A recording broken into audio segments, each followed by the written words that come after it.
నామానికి మహిమ కలుగును గాక. దేవుడు గడిచిన సంవత్సరం అంతను ఆయన రెక్కల నీళ్ల కాచి కాపాడి మరి యొక్క సంవత్సరం ఈ 7 శుక్రవారాల్లో ఈ 6వ శుక్రవారం రోజు ఈ రీతిగా నిలబెట్టిన దేవాతి దేవుడికి ఒకసారి స్తోత్రాలు తెలియజేసుకుందాం. ఆమేన్, హల్లెలూయా. 7 శుక్రవారాలు బేతేలు సంఘ స్త్రీల సమాజమును స్థాపించిన దైవ సేవకురాలైన మిరియాల శారా కుమారి గారి వారి దర్శనం చొప్పునే ఈ 7 శుక్రవారాలు జరిగింపబడుతూ ఉన్నాయి. అందును బట్టే ఇక్కడ మనందరం కూడా ఈ రీతిగా చేరి దేవుని నామాన్ని ప్రార్థిస్తూ ఉన్నాం. మరి అమ్మగారు దేవుని పరిచర్యలో ప్రారంభం నుంచి అయ్యగారితో కలిసి ఆమె ఎంతగానో శ్రమించి సంఘం ఎదుగుదలకు ఆమె వంతు కృషి ఆమె చేసి ఉంది. ఎన్నో చోట్ల ఆమె స్త్రీల కూడికలు ఏర్పాటు చేయటం కానివ్వండి, ఇంకా మరెన్నో ప్రార్థనా కూడికల్లో ఆమె విశ్వాసులతో కలిసి ఆమె చేసిన జర్నీ కానివ్వండి, మనందరికీ కూడా ఎంతో దీవెనకరము, ఇంకా ఆశీర్వాదకరమే. అందుకే అంటున్నాడు బైబిల్ గ్రంథంలో, నీతిమంతులను జ్ఞాపకం చేసుకొనుట ఆశీర్వాదకరం. మరి అమ్మగారిని జ్ఞాపకం చేసుకుని ఈ రీతిగా 7 శుక్రవారాలు జరిపించుకోవడం అనేది మనందరికీ కూడా ఎంతో దీవెన, ఆశీర్వాదం అని మనందరం కూడా విశ్వసిస్తూ ఉన్నాం. ఆమేన్, హల్లెలూయా. మరి ఆమె దైవికమైన దేవుని పరిచర్యలో ఆమె అనేకమైన మంచి మంచి లక్షణాలను మనకు నేర్పించి ఉన్నారు. ఆమె అనేకమైన లక్షణాలను కలిగి ఉన్నారు. అందరినీ నోరార పలకరించడం కానివ్వండి, అది చిన్నపిల్లలనైనాను పెద్దవారినైనాను చక్కగా ఆమె చిరునవ్వుతో అందరినీ పలకరిస్తూ వారందరి క్షేమం కోసం ఆమె ప్రార్థన చేస్తూ ఆమె ఈ రీతిగా సంఘం ఎదుగుదలకి ఎంతో కృషి చేస్తూ మరి అయ్యగారితో సహకారిగా దేవుని పరిచర్యలో ఎన్నో మంచి మంచి లక్షణాలను ఆమె కలిగి జీవించింది కూడా. దైవికమైన లక్షణాలను ఆమె కలిగి ఉంది.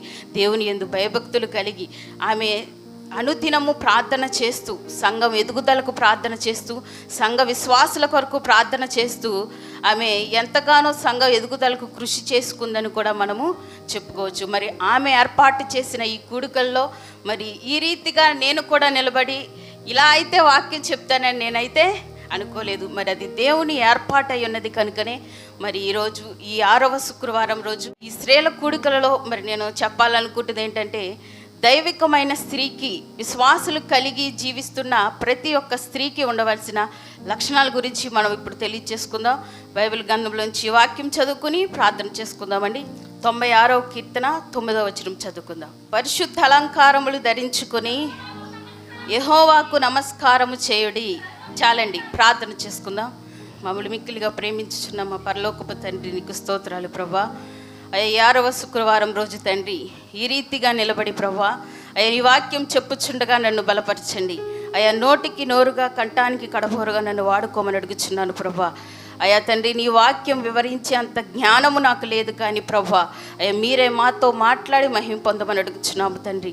అయ్యా, వినుచున్న బిడ్డలు మీ వారై ఉన్నారు కనుకను అయ్యా ఎవరిని అనాలోచన లేకుండా ఆసక్తి కలిగి నీ వాక్యం వినున్నట్లు మీరే సహాయము దయచేసి కృపను అనుగ్రహించమని రాబోచున్న క్రీస్తు నామమున అడుగుచున్నాము తండ్రి, ఆమేన్. చదవబడిన వాక్య భాగంలో దేవుడు ఈరోజు తెలియపరుస్తున్న ఒక చక్కటి వాగ్దానం ఏమై ఉన్నదనంటే, విశ్వాసి స్త్రీకి ఉండవలసిన మొదటి లక్షణం ఏమై ఉన్నదంటండి, పరిశుద్ధ అలంకారములు ధరించుకొని యెహోవాకు నమస్కారము చేయడి. చూడండి, స్త్రీలమైన మనందరికీ అలంకరించుకోవటం అనేది చాలా ఇష్టమైన పని.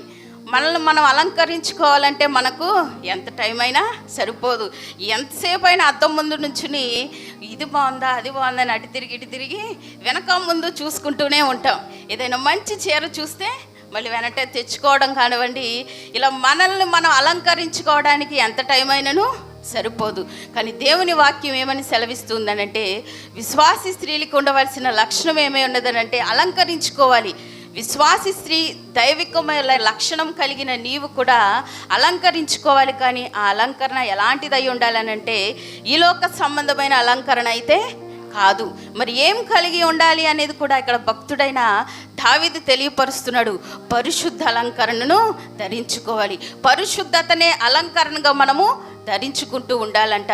విశ్వాసి జీవితం జీవిస్తున్న నీవు ఈ లోక సంబంధమైన అలంకరణ కాదు, కానీ ఈ లోక సారంగా జీవించే జీవితం కాదు, కానీ దేవుని సన్నిధిలో నువ్వు సహవాసంలో ఎదగబడుతూ అనుదినము నలగబడుతున్న నీవు పరిశుద్ధ అలంకరణ, పరిశుద్ధతనే అలంకరణగా ధరించుకోవాలంట. పరిశుద్ధురాలిగా జీవించాలి. పరిశుద్ధంగా ఈ లోకంలో జీవిస్తూ ఉన్నట్లయితే దేవుడు తప్పక నిన్ను, నీ కుటుంబాన్ని దీవిస్తాడు, ఆశీర్వదిస్తాడని ఈరోజు నీతో మాట్లాడుతూ ఉన్నాడు. చూడండి, బైబిల్ గ్రంథంలో మనము చాలామంది పరిశుద్ధుల గురించి తెలుసు. ఎంతోమంది పరిశుద్ధులు ఉన్నారు. ఉదాహరణగా చెప్పుకోవాలంటే తల్లి అయిన మరియను మనము చూసుకోవచ్చు. తల్లి అయిన మరియ ఆమె ఎంతో పరిశుద్ధురాలు. ఆమె ఎంతో పరిశుద్ధమైన జీవితం ఈ లోకంలో ఉన్నప్పుడు ఆమె జీవించి ఉండబట్టే మరి మెస్సయ్య ఆమె గర్భం నుంచి ఈ లోకానికి ఆయన రావటం అనేది జరిగింది. ఆమేన్, హల్లెలూయా. అప్పట్లో చాలా మంది కన్యకులు మెస్సయ్య తన గర్భం ద్వారానే పుట్టాలని వివాహం కూడా చేసుకోలేదంట. కన్యక గర్భమందే మెస్సయ్య పుడుతూ ఉన్నాడు కనుకనే మెస్సయ్య మా గర్భమందే పుట్టాలి అని చాలామంది కన్యకులైతే వివాహం కూడా చేసుకోలేదంట. కానీ దేవుని యొక్క ఏర్పాటు ఏమైనదనంటే మరియా ఈ లోకంలో ఉన్నప్పుడు ఎంతో పరిశుద్ధురాలుగా, ఎంతో పరిశుద్ధంగా జీవించి ఉండబట్టే ఇక్కడ మెస్సయ్య తన గర్భము ద్వారానే జన్మించి ఉన్నాడు. ఆమేన్, హల్లెలూయా. అందుకని బైబిల్ గ్రంథం మరియను సదాకాలము ధన్యురాలని కూడా తెలియచేస్తూ ఉంది. ఆమేన్, హల్లెలూయా. ఈరోజు దేవుని సన్నిధిలో కూర్చున్న నీవు నేను కూడా ఏ రీతిగా ఉండాలనంటే పరిశుద్ధతని అలంకరణగా ధరించుకుని ఉండాలి. పరిశుద్ధ జీవితం ఈ లోకంలో జీవిస్తున్న నీవు ఈ లోకానుసారమైన వాటి నిమిత్తం కానివ్వండి, ఈ లోకానుసారమైన జీవితం కాదు, కానీ దేవుని సన్నిధికి వస్తున్న నీవు పరిశుద్ధతని అలంకరణగా ధరించుకుని జీవించాలని దేవుడి రోజు నీతో మాట్లాడుతూ ఉన్నాడు. ఆమేన్, హల్లెలూయా. మొదటి లక్షణం ఏమై ఉన్నదండి? పరిశుద్ధతనే అలంకరణగా ధరించుకోవాలి. ఆ రీతిగా నువ్వు జీవించినట్లయితే నీవు, నీ కుటుంబము కూడా ఎంతగానో దీవించబడుతూ ఉంటావని దేవుడు ఈరోజు నీతో మాట్లాడుతూ ఉన్నాడు. మరి రెండో అలంకరణ కూడా చూద్దామండి. లూకా సువార్త 10వ అధ్యాయము 42వ వచనం చదువుకుందామండి. మరియా ఉత్తమమైన దానిని ఏర్పరచుకొనెను, అది ఆమె యొద్ద నుండి తీసివేయబడదని ఆమెతో చెప్పాను. చాలండి. మనకు రెండవ లక్షణం ఏమై ఉన్నదనంటే ఉత్తమమైన దానిని ఎన్నుకునే స్త్రీగా ఉండాలి. ఆమేన్, హల్లెలూయా. మొదటిగా పరిశుద్ధతనే అలంకరణగా ధరించుకుని ఉండాలి. రెండవ లక్షణం ఏమై ఉన్నదనంటే ఉత్తమమైన దాన్ని ఎన్నుకునే స్త్రీగా జీవించి ఉండాలంట. ఉత్తమమైన మార్గం ఏంటి అనేది దేవుని సన్నిధికి వస్తున్న నీకు తెలుస్తూనే ఉంటుంది. ఉత్తమమైన మార్గం అంటే ఏంటండి? దేవుని వాక్యాన్ని వినడమే, వాక్యానుసారంగా జీవించడమే, వాక్యానికి అనుగుణంగా నువ్వు జీవించటమే, ఆయన ఆజ్ఞలకు అనుగుణంగా జీవించటమే ఉత్తమమైన స్త్రీగా ఉండటం. చూడండి, యేసయ్య సువార్త పరిచర్యలో ఆయన అనేక గ్రామాలకు వెళుతూ వస్తూ ఉన్నప్పుడు, ఆయన సువార్త పరిచర్యలో ఒక గ్రామం చేరుకున్నప్పుడు మార్త అనే ఒక సహోదరి ప్రభువారిని వారి ఇంటికి పిలిచిందంట. ఈ మార్తకు మరియా అనే సహోదరి కూడా ఉంది. ఇప్పుడు మరియా అని అంటే ఇప్పటి వరకు మనం చెప్పుకున్న తల్లి అయిన మరియ గురించి, మరి ఆ మరియా అనుకుంటారేమో, కానీ కాదు. ఈ మరియా వేరే, మార్తకు సహోదరి. చూడండి, ఇప్పుడు మనమున్న ఈ జనరేషన్లో ఒక పేరు కలిగిన పురుషులు కానివ్వండి, స్త్రీలు కానివ్వండి, ఇద్దరిద్దరు కానివ్వండి, ముగ్గురు ఉంటూ ఉంటారు. అదేవిధంగా ఆ కాలంలో కూడా ఒకే పేరుతో కలిగిన స్త్రీ పురుషులు కూడా ఉన్నారు. ఇందాక మనం చెప్పుకున్న మరియా ఏమో ప్రభువైన యేసుక్రీస్తు వారికి తల్లి అయిన మరియా. ఇప్పుడు చెప్పుకుంటున్న ఈ మరియా మార్త సహోదరి. మరి ఈ మార్త సహోదరి అయిన మరియా ఏం చేస్తూ ఉందనంటే యేసయ్యను ఆమె ఇంటిలోనికి పిలిచింది. ఎవరు? మార్త యేసయ్యను వారి ఇంటిలోనికి పిలిచి ఆమె పనులు ఆమె చేసుకుంటూ ఉందంట. ఇక్కడ బైబిల్ గ్రంథంలో తెలియపరుస్తుంది, మార్త విస్తారమైన పని కల్పించుకుని తొందరపడుతుంది అని బైబిల్ గ్రంథంలో వ్రాయబడి ఉన్నది. మరి మరియా అయితే ఏం చేస్తుందంటే ఎప్పుడైతే ప్రభు వారి ఇంటిలోనికి వచ్చి ఉన్నారో, వచ్చినప్పుడు ఆయన వాక్య పరిచర్య, ఆయన బోధ చేస్తూ ఉన్నారంట. ఆయన శిష్యులతో కలిసి అక్కడ ఉన్న వారితో కూర్చుని ఆయన బోధ చేస్తూ ఉన్నప్పుడు మరియా ఆయన పాదాల చెంత దగ్గర కూర్చుని ఆమె బోధ వింటూ ఉందంట. మార్త అయితే తన పనిలో తను చాలా బిజీగా ఉంది. మరి ఇంటిలోనికి ఆహ్వానించింది ఎవరండి? మార్త ఆహ్వానించింది. కానీ ఆహ్వానించిన మార్త తన పని తను చేసుకుంటూనే ఉందంట. తన పని తను చేసుకుంటూ ఉంది. మరియా ఏమో యేసే పాదాల దగ్గర కూర్చుని వాక్యం వింటూనే ఉంది. అప్పుడు మార్తకు కోపం వచ్చిందంట. ఆ వాక్యం చూద్దామండి. 40వ వచనం చదువుకుందామండి. మార్త విస్తారమైన పని పెట్టుకొనుట చేత తొందరపడి ఆయన యొద్దకు వచ్చి, ప్రభువా, నేను ఒంటరిగా పనిచేయుటకు నా సహోదరి నన్ను విడిచిపెట్టినందుకు నీకు చింత లేదా? నాకు సహాయము చేయమని ఆమెతో చెప్పమనెను. ఆమేన్, హల్లెలూయా. మార్త ఏం చేస్తూ ఉందండి? విస్తారమైన పని పెట్టుకుని తొందరపడుతూ ఉందంట. ఈమె పని పెట్టుకుని మరి వాక్యం వింటున్న మరియ మీద అలుగుతూ ఉంటే ఏమైనా బాగుందంటారా? ఈమెమో ఆమె పనిలో ఆమె బిజీగా అయిపోయింది. ఇక కోపం వచ్చేస్తూ ఉందంట. ఏంటి నేను ఇంత పని చేస్తూ ఉన్నాను, మరి మరియ అయితే మరి ఆయన దగ్గరే కూర్చుని వాక్యం వింటుంది, కానీ నాకు ఎంత సహాయమైనను చేయటం లేదని ఇక తనలో తాను చాలా కోపం పడి ఇక ఆపుకోలేకపోయింది. అప్పుడు ప్రభు దగ్గరికి వచ్చేసి ఈ విధంగా మాట్లాడుతుంది. ప్రభువా, నేను ఇంత కష్టపడిపోతూ ఉంటే, ఇంత శ్రమ పడిపోతూ ఉన్నాను కదా, నీకు చింత లేదా? నువ్వు వెళ్ళి సహాయం చేయని నా సహోదరికి నువ్వు చెప్పొచ్చు కదా అని అంటూ ఉందంట. ఆమేన్, హల్లెలూయా. అప్పుడే ప్రభు వారు ఒక చక్కని మాట చెబుతూ ఉన్నారు. ఏమని చెప్తున్నారంటే, మరియా ఉత్తమమైన దాన్ని ఏర్పరచుకొనెను, అది ఆమె యొద్ద నుండి తీసివేయబడదని చెప్పాను. ఆమేన్, హల్లెలూయా, హల్లెలూయా. మార్త విస్తారమైన పని పెట్టుకుని తొందరపడుతూ ఉంది. అది ఏమైనా కానివ్వండి, మరి శిష్యులు ప్రభువారు వచ్చారని భోజనం చేయటం కానివ్వండి, మరి తన ఇల్లు తను శుభ్రం చేసుకోవడం కానివ్వండి, ఏదేమైనా కానీ బైబిల్ గ్రంథంలో ఏమని రాయబడి ఉన్నదంటే, మార్త విస్తారమైన పని పెట్టుకుని తొందరపడుతూ ఉంది. చూడండి, విశ్వాసుల్లో కూడా కొంతమంది వారు అలాంటి వారే ఉంటూ ఉంటారు. వారు కూడా ఆ రీతిగానే ప్రార్థన కూడిక, వారింటి దగ్గర కృతజ్ఞత కూడిక కానివ్వండి, అది ఏ కూడికైనా కానీ ఎంతో గొప్పగా జయకరముగా ఎంతో దీవెనకరంగా జరగాలని కోరుకుంటూ ఉంటారు. కానీ ప్రార్థన పెట్టించుకున్న ఆ స్త్రీ కానివ్వండి, ఆ కుటుంబ సభ్యులు కానివ్వండి, వారు కూడా మార్తలానే విస్తారమైన పని పెట్టుకుని కంగారు పడిపోతూ ఉంటారు. ఆమేన్, హల్లెలూయా. వారు కూడా అదే చేస్తూ ఉంటారు. పాటలు పాడుతున్న సమయంలో అక్కడ ఉండరు, వాక్యం చెప్తున్నప్పుడు అయితే అసలు కనపడరు. కొంతమంది అయితే వారి చుట్టాలని, బంధువులు, స్నేహితులు అందరిని పిలుచుకుంటారు, మంచిదే, కానీ వారితో ముచ్చట్లు పెట్టేస్తూ ఉంటారు. మరి ఇక్కడ దేవుని వాక్యం చెప్తుంది ఎవరి కోసం? మరి దేవుని మాటలు నీ కుటుంబం కోసం, నీ కోసమే కదా. మరి దైవజనులు మరి నువ్వు పిలిపించుకుని వాక్యం చెప్పించుకుని చక్కగా దేవుడి కూడికి ఏర్పాటు చేసుకుని ఎంతో ఘనంగా జరగాలని ఆశపడుతున్నావు, కానీ మరి నువ్వు ఉత్తమమైన స్త్రీగా నువ్వు ఉంటున్నావా? దేవుడు ఈరోజు నీతో మాట్లాడుతూ ఉన్నాడు. మార్తలాగా సారమైన పని కల్పించుకొని తొందరపడుతూ ఉన్నావేమో దేవుడు నీకు తెలియపరుస్తూ ఉన్నాడు. ఏమని సెలవిస్తూ ఉన్నాడంటే, ఉత్తమమైన మార్గము ఒకటి, దేవుని వాక్యం వినటమే, దేవుని వాక్యానుసారంగా జీవించటమే. దేవుని ఆజ్ఞలకు అనుగుణంగా నువ్వు జీవిస్తున్నట్లయితే ఉత్తమమైన స్త్రీగా ఉండినట్లే అని దేవుడు ఈరోజు నీతో మాట్లాడుతూ ఉన్నాడు. రెండవదిగా మనకి దేవుడు ఏమని సెలవిస్తూ ఉన్నాడండి? ఉత్తమమైన స్త్రీగా నీవు ఉండాలి, ఉత్తమమైన దాన్ని ఎంచుకునే స్త్రీగా ఉండాలి. ఈరోజు దేవుని సన్నిధిలో కూర్చున్న నీవు మరి ఏ స్త్రీగా నీవు ఉంటున్నావు? మొదటిగా తెలియపరిచినాడు, పరిశుద్ధతని అలంకరణగా ధరించుకోవాలి. రెండవదిగా ఉత్తమమైన దానిని ఎన్నుకునే స్త్రీగా నీవు ఉండాలని దేవుడు ఈరోజు నీతో మాట్లాడుతూ ఉన్నాడు. మరి దేవుని సన్నిధిలో కూర్చున్న నీవు ఏ రీతిగా ఉన్నావో నిన్ను నీవు పరీక్షించుకోమని దేవుడు నీతో మాట్లాడుతూ ఉన్నాడు. మరి మూడవదిగా ఏముందో కూడా చూద్దామండి. ఎదుటి వారిని గౌరవించే స్త్రీగా ఉండాలి. మరి బైబిల్ గ్రంథంలో అలాంటి స్త్రీ ఎవరున్నారో చూద్దాం. ఆదికాండం 24వ అధ్యాయము 17, 18, 19 వచనాలు చదువుకుందామండి. ఆ సేవకుడు ఆమెను ఎదుర్కొనుటకు పరుగెత్తి, నీ కడవలో నీళ్లు కొంచెము దయచేసి నన్ను త్రాగనిమ్మని అడిగెను. అందుకు ఆమె, అయ్యా త్రాగమని చెప్పి త్వరగా తన కడవను చేతి మీదికి దించుకుని అతనికి దాహం ఇచ్చెను. మరియు ఆమె అతనికి దాహం ఇచ్చిన తరువాత, నీ ఒంటెలు త్రాగుమట్టుకు వాటికి నీళ్లు చేయదుపోదునని నీతో చెప్పాను. ఆమేన్, హల్లెలూయా. మూడవ లక్షణం ఏమై ఉన్నదనంటే, ఎదుటి వారిని గౌరవించే మనస్తత్వం, మనసు మనం కలిగి ఉండాలంట. దైవికమైన స్త్రీకి, శ్వాసి స్త్రీకి ఉండవలసిన మూడవ లక్షణం ఏమై ఉన్నదనంటే, ఎదుటి వారిని గౌరవించే స్త్రీగా మనము ఉండాలి. అతిథులను కానివ్వండి, ఎదుటి వారిని కానివ్వండి, మరి గౌరవించే స్థితిలో నీవు ఉన్నావా అని దేవుడి రోజు నీతో మాట్లాడుతూ ఉన్నాడు.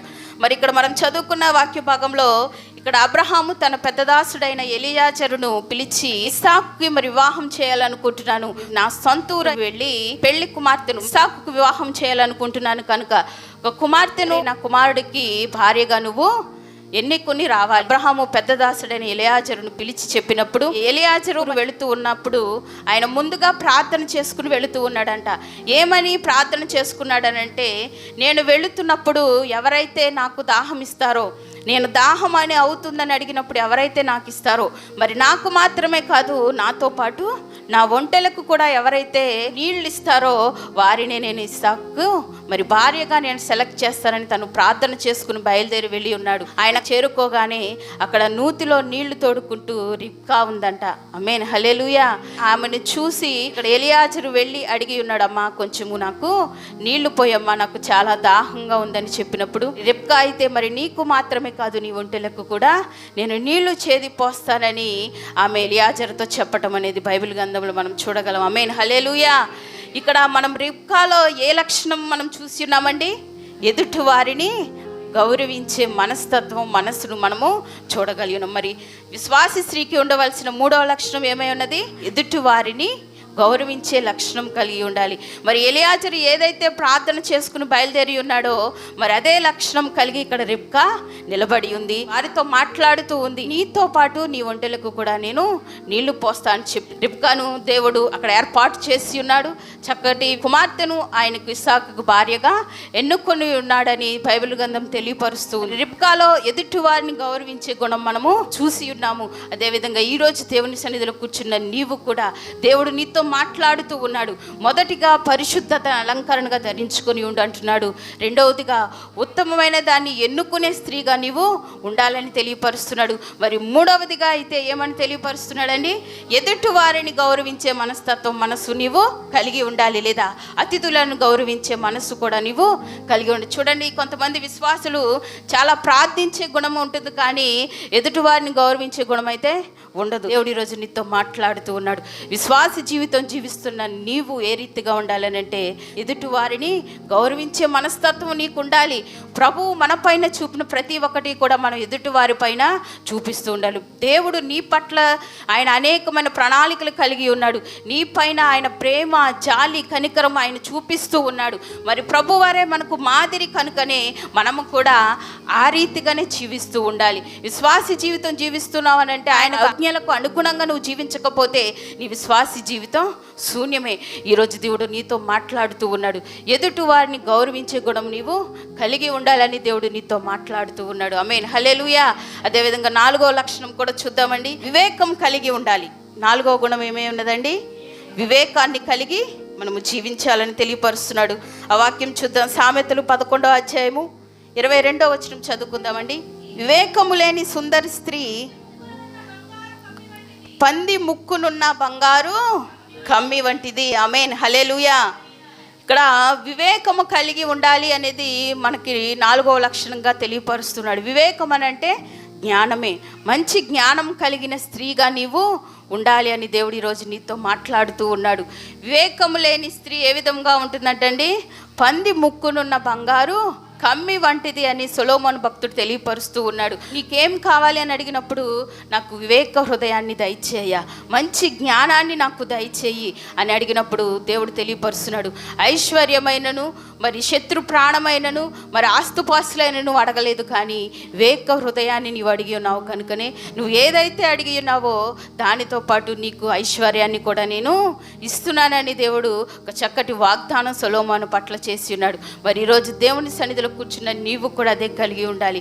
వివేకాన్ని కలిగి ఉండాలి. మంచి జ్ఞానముతో నీ కుటుంబాన్ని, నీ బిడ్డలను, నీ భర్తను నీవు దేవుని సన్నిధికి నడిపించే స్త్రీగా ఉండాలని దేవుడు ఈరోజు నీతో మాట్లాడుతూ ఉన్నాడు. ఇక్కడ దేవుని నమ్ముకున్న స్త్రీ వివేక హృదయం కలిగి ఉండాలని తెలియపరుస్తున్నాడు.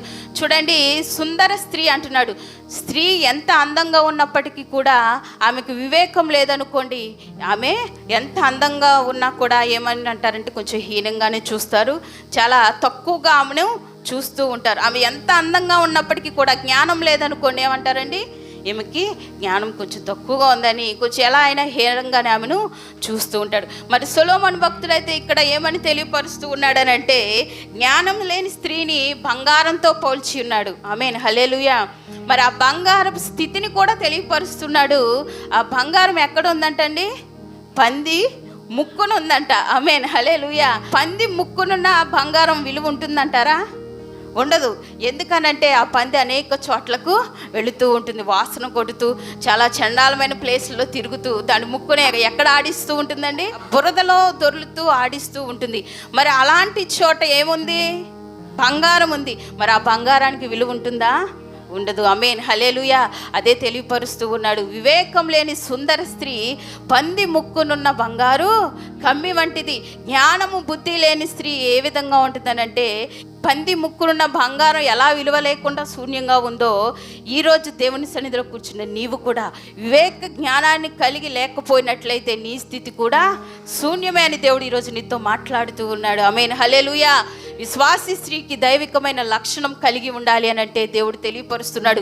వివేకాన్ని నువ్వు కలిగి ఉండాలి. మంచి జ్ఞానముతో నీ కుటుంబాన్ని చక్కదిద్దుకుని నీ భర్తను నీ బిడ్డలను దేవుని సన్నిధికి నడిపించే స్త్రీగా ఉండాలని దేవుడు ఈరోజు నీతో మాట్లాడుతూ ఉన్నాడు. అందుకే అంటున్నాడు, సామెతలు 14వ అధ్యాయము 1వ వచనంలో తెలియపరుస్తున్నాడు, జ్ఞానవంతురాలు తన ఇల్లును కట్టును, మూఢురాలు తన చేతులతో తన ఇల్లు ఓడబెరుకును. చూడండి, జ్ఞానవంతురాలంటే వివేకం కలిగిన స్త్రీయే. తను ఎంతో జ్ఞానవంతురాలు కనుకనే తన ఇంటిని చక్కదిద్దుకుంటూ ఉంటుందంట. తన భర్తను కానివ్వండి, పిల్లలను కానివ్వండి, తన కుటుంబాన్ని కానివ్వండి, ఎంతగానో చక్కదిద్దుకుని దేవుని సన్నిధికి నడిపిస్తూ, దేవుని యందు భయభక్తులు నేర్పిస్తూ, దేవుని మాటలను నేర్పిస్తూ ఉంటున్న స్త్రీని ఏమని అంటున్నాడంటే జ్ఞానవంతురాలు అంటున్నాడు. అలాంటి స్త్రీ తన కుటుంబాన్ని, తన బిడ్డలను కట్టుకుని ఉంటుందంట.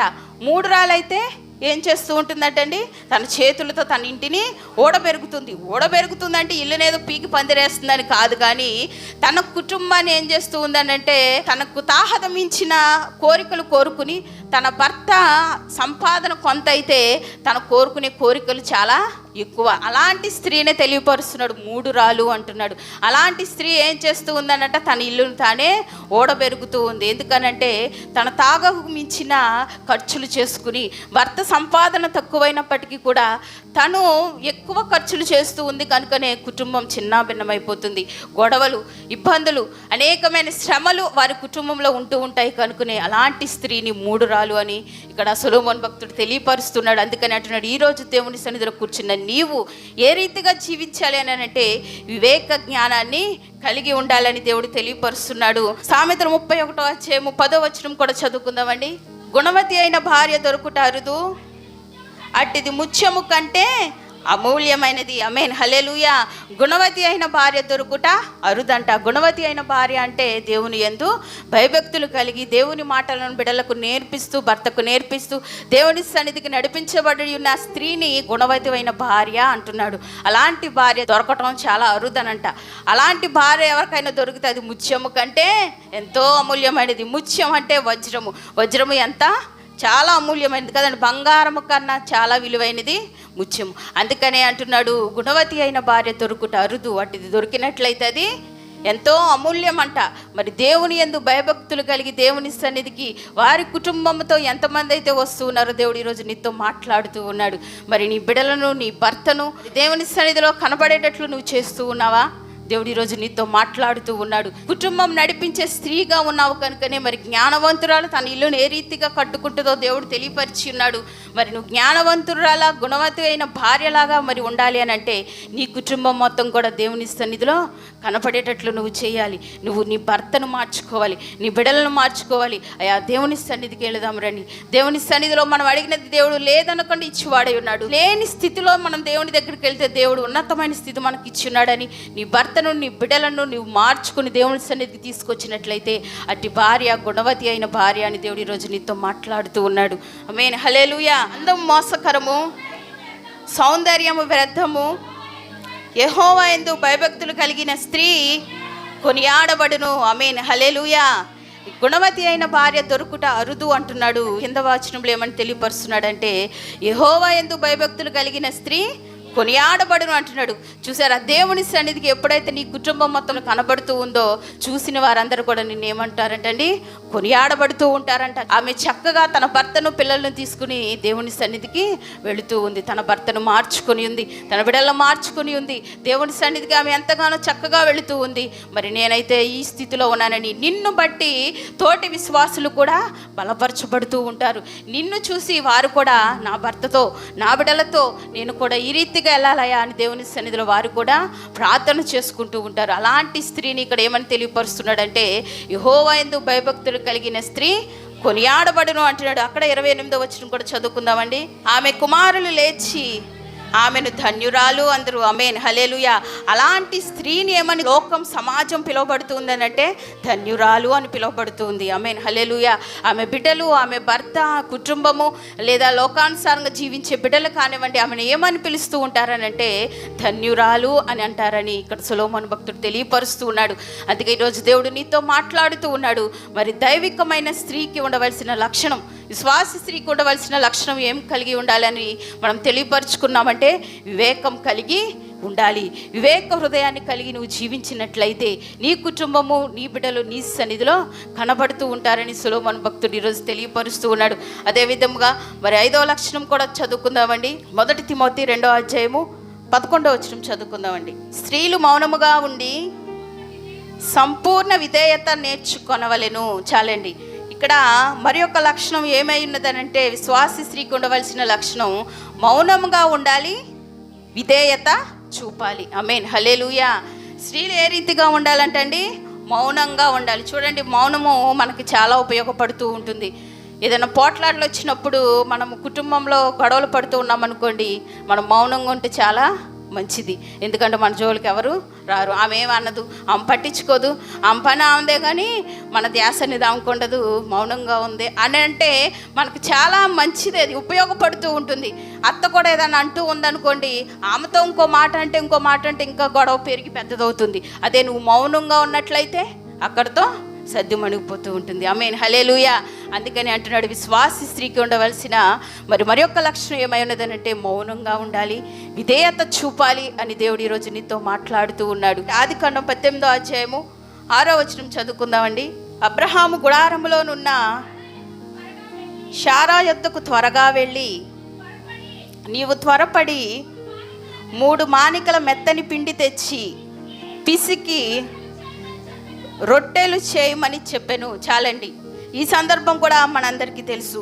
అబ్రహాము ఎండవేళ గుడార ద్వారము దగ్గర ఆయన కూర్చొని ఉన్నప్పుడు ప్రభువు వారు 3 దర్శనంలో ఆయనకి కనపడినప్పుడు వారిని చూచి ఆయన పిలిచి ఉన్నాడనంట. మరి ఆతిథ్యం తీసుకోవడానికి కానివ్వండి, భోజనం చేయడానికి కానివ్వండి, మరి ప్రభువు వారిని ఇంటిలోనికి ఆహ్వానించినప్పుడు శారా దగ్గరికి వెళ్ళి ఈ విధంగా అంటున్నాడంట, 3 మానికల మెత్తని పిండి తెచ్చి పిసికి రొట్టెలు చేయమని చెప్పి ఉన్నాడంట. ఆమేన్, హల్లెలూయా. ఇక్కడ శారాలో మనము మౌనంగా ఉండే స్థితిని చూడగలం. మరి ఎండవేళలా అని ఇక్కడ బైబిల్ గ్రంథంలో వ్రాయబడి ఉన్నది అని అంటే ఇంచుమించు 2-3 ఆ సమయం అయి ఉండొచ్చు. మరి 2-3 ఆ సమయం అని అంటే మన ఇంట్లో వండుకున్నది మనము అప్పటికే తినేసి అన్నీ కడిగేసుకుని శుభ్రంగా పడుకుని ఉంటాం. మరి ఇక్కడ అబ్రహాము ఏం చెప్పి ఉన్నాడంటే తన భార్యను పిలిచి మెత్తని పిండి తెచ్చి పిసికి రొట్టెలు చెయ్యి, మరి ఇప్పుడు త్వరగా చేసి ఇవ్వు అని అడిగినప్పుడు శారా అయితే మౌనంగా ఉంది, భర్తకు విధేయత చూపింది. ఆయన ఏదైతే చెప్పి ఉన్నాడో అది తప్పకుండా ఆమె చేసి ఇచ్చింది. చూడండి, ఆ స్థితిలో మనం ఉన్నట్లయితే మనమైతే ఏం చేస్తూ ఉంటామండి? ఏంటి ఎప్పుడు చూసినా నీతో ఇదే పని, ఎవరన్నా వస్తే చాలు వంట చేయి అని అంటాం. ఇప్పుడేగా తిన్నాము, ఏది కానీ అలా వంట చేయడం ఏంటి అని విసుక్కుంటూ ఉంటాం. మరి ఇక్కడ శారా అయితే ఆ విధంగా విసుక్కోలా. మరి మధ్యాహ్నం పూట 2-3 సమయంలో అయినప్పటికీ కూడా ఎవరు వచ్చారు ఏంటి అనేది కూడా మాట్లాడకుండా మౌనంగా ఉండి మరి భర్త చెప్పిన మాటకు విధేయత చూపి తను భర్త ఏదైతే చెప్పి ఉన్నాడో అది చేసి పెట్టి ఉంది. ఇక్కడ ప్రభువారు అది తిని ఆతిథ్యం ఇచ్చిన అబ్రహామును పిలవలేదు, ఆతిథ్యం ఇచ్చి ఇంటిలోనికి ఆహ్వానించిన అబ్రహాం నువ్వు ఎలా ఉన్నావు, ఏం చేస్తున్నావు అని తననైతే అడగలేదు. కానీ మరి శారా ఎక్కడుంది, శారా ఏదని మాట్లాడి ఉన్నారు. ఆమేన్, హల్లెలూయా. మరి మౌనంగా ఉండి భర్తకు విధేయత చూపిన శారానే దేవుడు అడిగి మరి ఒక చక్కటి వాగ్దానం కూడా తనకి దయచేసి ఉన్నాడు. మీదటికి మరలా నేను వస్తాను, నీకు ఒక చక్కని కుమారుడు నీ ఒడిలో ఉంటానని ఒక చక్కటి వాగ్దానం శారాకు దేవుడు తప్పక అనుగ్రహించి ఉన్నాడు. ఆమేన్, హల్లెలూయా, హల్లెలూయా. మరి మౌనంగా విధేయత కలిగి ఉన్నట్లయితే, మరి భర్త ఎడల విధేయత కలిగిన, దేవుని ఎడల విధేయత కలిగి మౌనంగా నువ్వు జీవిస్తూ ఉన్నట్లయితే దేవుడు నీ పట్ల అద్భుత కార్యం చేయడానికి ఈరోజు సిద్ధంగా ఉన్నాడు. శారా విధేయత చూపింది, భర్త మాటకు మాట్లాడకుండా మౌనంగా ఉండబట్టే ఇక్కడ గొప్ప దీవెన ఆమె పొందుకోగలిగింది. అది కాకుండా నేను చేయలేను, నేను వండలేను, ఇప్పుడేంటి అని అన్నట్టయితే ఆ వాగ్దానం ఆమె జీవితంలో నెరవేరేది కాదు. అందుకే దేవుడు ఈరోజు తెలియపరుస్తున్నాడు, దైవికమైన స్త్రీకి, విశ్వాస స్త్రీకి కలిగిన లక్షణం మరొకటి ఏమై ఉన్నదంటే మౌనంగా ఉండాలి, విధేయత చూపాలి. దేవుని ఎడల, భర్త ఎడల ఎవరైతే భయభక్తులు కలిగి విధేయత చూపుతూ మౌనంగా ఉండి నీ కుటుంబాన్ని, నీ బిడ్డలను దేవుని సన్నిధిలో నడిపిస్తూ ఉంటావో అట్టి స్త్రీ దేవుని ఎడల అనేకమైన అద్భుత కార్యాలు పొందుకునే కుటుంబంగా ఉంటుంది. ఆమేన్. హల్లెలూయా, హల్లెలూయా. దేవుని సన్నిధిలో అనుదినము కనబడుతూ ఆయన సన్నిధిలో అంగలార్చినట్లయితే దేవుడు నీ పట్ల అనేక గొప్ప కార్యాలు చేయడానికి ఈరోజు సిద్ధంగా ఉన్నాడు. మరి శారా మౌనంగా ఉండబట్టే కుమారుడైన ఇస్సాకును పొందుకోగలిగింది. ఆమేన్. హల్లెలూయా. అలాంటి స్థితిలో నీవు కూడా ఉన్నావా లేదా దేవుడు ఈరోజు నీతో మాట్లాడుతూ ఉన్నాడు. మరి శ్వాసి స్త్రీకి ఉండవలసిన లక్షణం మొదటిది ఏమైనదండి? పరిశుద్ధతనే అలంకరణగా ధరించుకోవాలి. రెండవ లక్షణం ఏమైనదంటే ఉత్తమమైన దాన్ని ఎన్నుకునే స్త్రీగా ఉండాలి. మరి మూడవ లక్షణం ఏమైనదండి? ఎదుటి వారిని గౌరవించే మనస్తత్వం, మనస్సు నీవు కలిగి ఉండాలి. మరి నాలుగవ లక్షణం ఏమైనదండి? వివేకం కలిగి ఉండాలి, వివేక హృదయాన్ని నీవు కలిగి ఉండాలి. మరి ఐదవ లక్షణం ఏమై ఉన్నదండి? మౌనంగా ఉండాలి, విధేయత చూపాలి. ఈరోజు దేవుని సన్నిధిలో కూర్చున్న ప్రతి ఒక్కరు కూడా మనము ఏదైతే చెప్పుకొని ఉన్నామో ప్రతి ఒక్క లక్షణము నీవు నేను కలిగినట్లయితే దేవుడు నీ పట్ల అనేక గొప్ప కార్యాలు చేయడానికి ఈరోజు సిద్ధంగా ఉన్నాడు. మరి ఇప్పటి వరకు మనందరం చెప్పుకోవడం విశ్వాస స్త్రీ అని స్త్రీలకే చెప్తూ ఉంది. మాలాంటి వృద్ధులకి ఏమీ లేదనుకుంటా బైబిల్ గ్రంథంలో. మాలాంటి వృద్ధులు ఏం చేస్తూ ఉంటారులే, అందుకే దేవుడు మా గురించి ఏమీ రాయించలేదని అనుకుంటూ ఉన్నారేమో. దేవుడు నీకు కూడా ఒక చక్కటి వాగ్దానం ఇస్తూ ఉన్నాడు. ఆ వాక్యం చదువుకుందామండి. తీతుకు 2వ అధ్యాయము 3 నుంచి 5వ వచనం వరకు చదువుకుందామండి. అలాగుననే వృద్ధ స్త్రీలు కొండె కత్తులను మిగుల మధ్య పానాసక్తులనై ఉండక ప్రవక్తన యందు భయభక్తులు గలవారై ఉండవలననియు దేవుని వాక్యము దూషింపబడుకుంటున్నట్లు యవన స్త్రీలు తన భర్తలకు లోబడి ఉండి తమ భర్తలను, శిశువులను ప్రేమించువారును, స్వస్థ బుద్ధి గలవారును, పవిత్రులను, ఇంట నుండి పనిచేసుకుని వారును మంచివారినై ఉండవలని బుద్ధి చెప్పుచు మంచి ఉపదేశము చేయువారినై ఉండవలని బోధించుము. ఆమేన్. హల్లెలూయా. ఇక్కడ తెలియపరుస్తూ ఉన్నాడు. మరి యవన స్త్రీలకు మాత్రమే కాదు, వృద్ధులు కూడా చాలా జాగ్రత్తగా ఉండాలంట. వృద్ధులైతే ఏం చేస్తూ ఉంటారంటండి? కొండలు చెప్తూ ఉంటారంట. కొండె కత్తులై ఉండక అంటున్నాడు బైబిల్ గ్రంథంలో.